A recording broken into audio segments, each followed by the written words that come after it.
Baik, kita ketemu lagi dengan materi yang selanjutnya. Hari ini adalah tentang segmenting, targeting, dan positioning.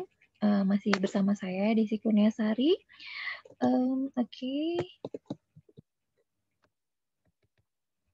Nah, maaf ya, di sini kita lihat ke pengertian segmentasi atau segmenting tadi adalah suatu proses membagi pasar ke dalam sekelompok pelanggan yang memiliki perilaku yang sama atau memiliki kebutuhan yang sama. Jadi proses pengelompokan pasar ya, dan menjadi dari kelompok pelanggan yang tadinya kelihatannya beragam, itu kita cari kesamaan mereka sehingga kita bisa mengelompokkan mereka berdasarkan kesamaan-kesamaan yang mereka punya. Itu intinya segmentasi ya. Nah ini contohnya ilustrasinya. Jadi kita lihat di sini sepertinya mereka itu sebelum segmentasi itu sama aja semuanya ya. Lalu kita lihat lebih dekat lagi, apa iya mereka sama semua? Ternyata tidak gitu. Kita lihat lagi, ternyata mereka bisa dikelompokkan ya. Nah pengelompokan ini bisa jadi yang sederhana mungkin berdasarkan apa usia kah atau jenis kelamin. Nah itu yang kita jadikan seperti warna-warna ini adalah membuat mereka yang tadinya seperti serupa di sini kita lihat lebih dekat lagi, kita cari lagi kesamaan mereka sehingga kita kemudian mengelompokkan mereka menjadi adanya suatu kebutuhan dan kesamaan yang lebih dekat di antara mereka, gitu ya. Jadi ada di sini apa kebutuhan yang sama dari mereka itu dan apa yang betul-betul membuat mereka sama berdasarkan kriteria tertentu sehingga kita bisa membuat pengelompokan lain dari segmen dari masyarakat yang sepertinya kelihatannya sama saja itu gitu. Jadi kita harus melihatnya lebih dekat lagi. Nah, itu kita akan lihat lebih lanjut sebenarnya bagaimana maksudnya lagi, bagaimana cara mengelompokkan itu. Oke.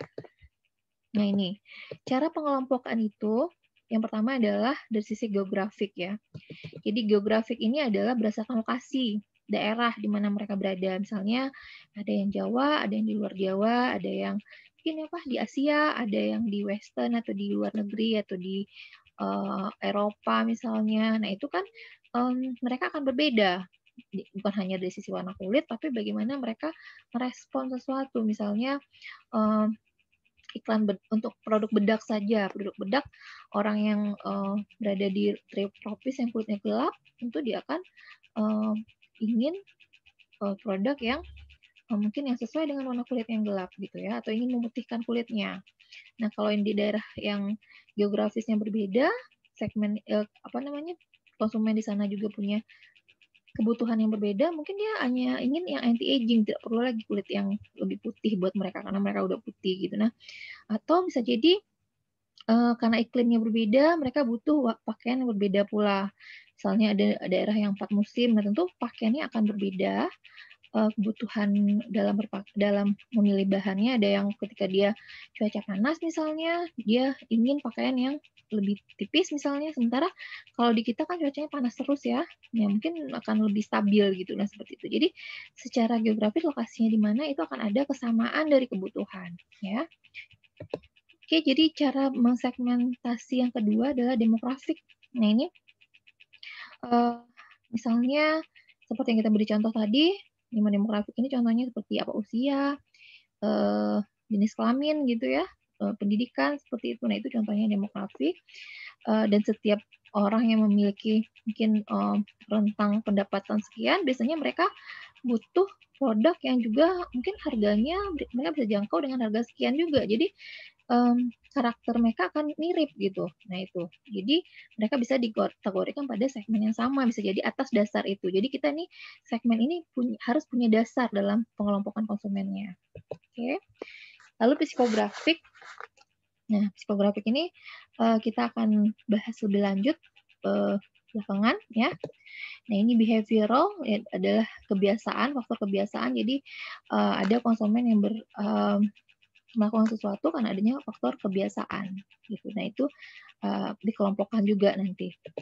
Oke, nah ini demografik tadi ada usia, life stage, tingkat di mana mereka berada dalam kehidupan, apakah apakah mereka dalam masa pengenalan jati diri kah, masa bergaul kah, atau masa baru menikah kah? Nah, itu akan berbeda dari sisi kebutuhan. Kemudian gender atau jenis kelamin, and income juga bisa dijadikan pengelompokan. Kemudian generation, ada X, Y, Z ya. Jadi kita milenial, mungkin ada yang generasi lain yang di luar milenial, itu akan berbeda. Kemudian social class, ada yang social class-nya tinggi dan rendah, itu kan beda dari sisi keinginan mereka untuk mengkonsumsi produk. Okay. Nah, ini psikografis. Jadi psikografis itu adalah segmentasi yang menggambarkan grafik faktor-faktor psikologis risiko yang membentuk konsumen, itu menurut Mowen ya. Jadi itu dasarnya ada beberapa indikator yang digunakan untuk mengukurnya. Di antaranya aktivitas, minat, dan opini. Jadi ini lebih arahnya nanti ke lifestyle atau gaya hidup ya. Jadi masing-masing konsumen itu ada yang bisa dikelompokkan berdasarkan gaya hidup tertentu. Nah, itu dikatakan psikografis di sini. Jadi bagaimana mereka hidup, bagaimana mereka bekerja, bagaimana olahraga yang mereka pilih misalnya. Nah, itu adalah dasar dalam pengelompokan konsumen juga, karena nanti kan beda kebutuhannya. Yang kelompok yang senang olahraga misalnya, mereka apa kebutuhannya, mungkin akan perangkat atau peralatan olahraga misalnya ya. Nah, itu contohnya. Kemudian ini kita harus perhatikan apa kesempatan serta ide-ide yang akan kita bisa cari dengan adanya segmentasi tadi. Jadi ketika kita sudah tahu dengan mereka, siapa yang mereka ingin kita tuju, nah kemudian kita cari apa kebutuhan mereka dan bagaimana membuat sebuah produk yang sesuai dengan kebutuhan mereka tersebut.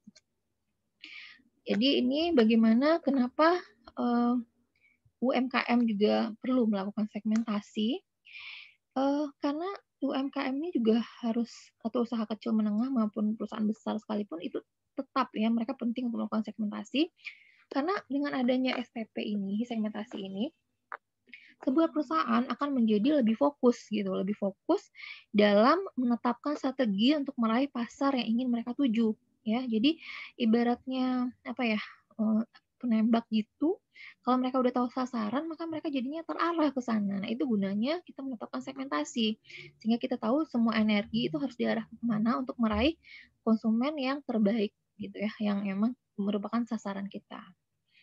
Oke. Ini contohnya, misalnya konsumen anak muda, kita bisa bedakan, maka berdasarkan pembedaan itu bisa jadi didesain juga, misalnya berbagai rasakah, dari mulai kemasannya juga, kemudian dari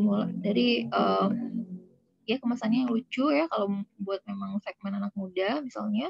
Kemudian dia juga harus punya di sini apa, Instagram mungkin, karena anak muda itu juga aksesnya adalah melalui Instagram. Itu semuanya itu harus diketahui dari mulai mereka itu gayanya seperti apa. Oh, mereka suka ngemil, mungkin cemilan seperti ini cocok buat anak muda seperti itu ya. Jadi segmentasinya di sini dari sisi usianya berapa, gaya hidupnya bagaimana, itu harus dilihat juga. Nah, ini targeting. Jadi targeting itu adalah kita bandingkan kelompok yang tadi sudah kita lihat dari sisi segmentasi, kemudian kita pilih satu. Nah, itu dikatakan targeting. Jadi kita pilih ya segmen yang tadi kita sudah tetapkan itu. Oke, mungkin kita pilihnya kita cari yang khusus wanita misalnya. Khusus ingin membuat produk khusus wanita yang usianya berapa misalnya. Nah, itu kita berarti pilih suatu segmen yang khusus. Itu kita katakan targeting, memilih itu ya. Oke, lalu positioning adalah membuat produk yang sesuai dengan target tadi.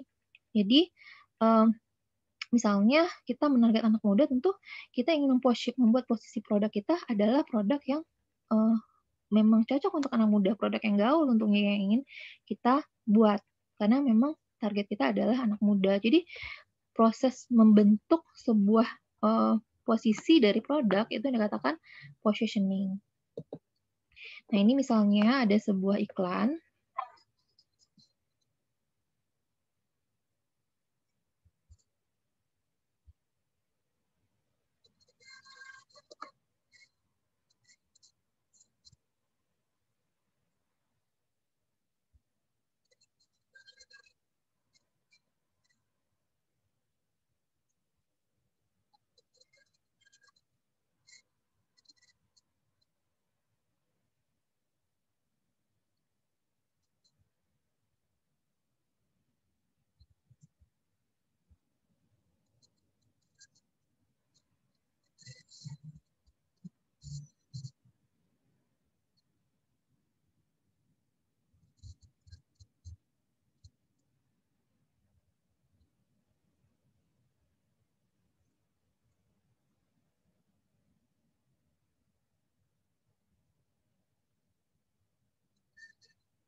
Oke.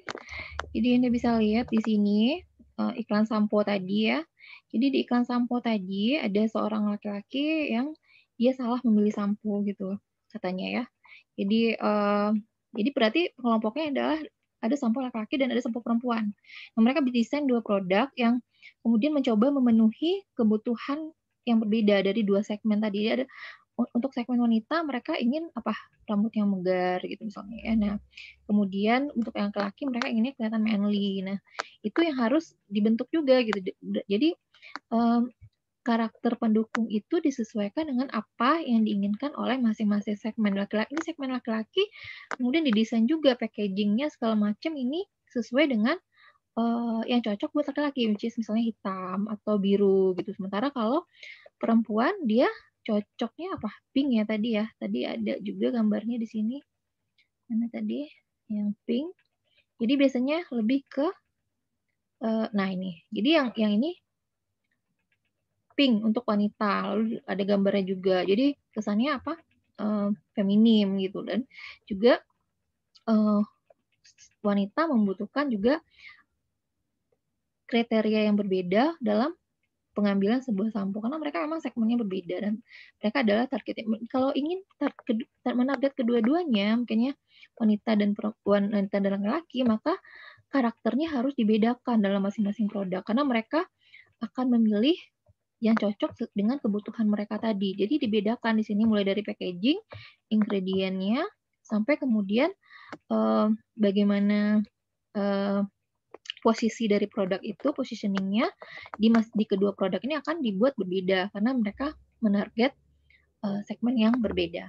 Oke, jadi itu yang penting dilihat dalam proses STP atau segmenting, targeting, dan positioning. Oke, terima kasih untuk perhatiannya.